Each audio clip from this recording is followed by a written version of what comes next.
The government has temporarily frozen your promotion as multiple allegations against you are currently under investigation.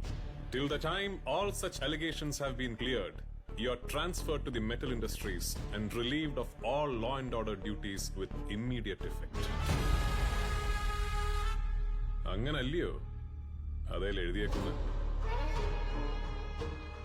47-ാം വയസ്സിൽ തേടി വന്ന മഹാസൗഭാഗ്യം, കേരള പോലീസിലെ രണ്ടാമനെന്ന സ്ഥാനം, അതിനിപ്പോ നിനക്ക് കൈയെത്തിപ്പിടിക്കാൻ പറ്റാത്തൊരു സ്വപ്നം മാത്രമായിരിക്കും ഔസേപ്പുട്ടി.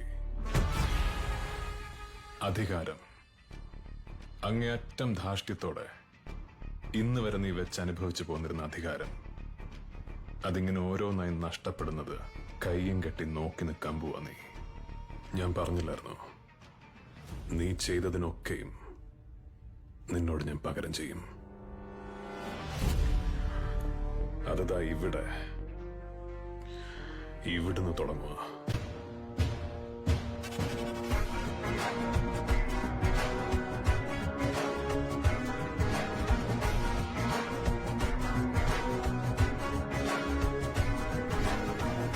അങ്ങനെ കരിങ്കണ്ടത്തിൽ തിരുതിച്ചെടത്തി കൊടമറ്റം പള്ളിക്ക് കൊടുത്ത പിയാനോ കാരണം ഒരു മന്ത്രിസഭ തന്നെ താഴെപ്പോയി. അല്ലയോടാ കുര്യാച്ച? വേണമെങ്കിൽ അങ്ങനെയും പറയാം.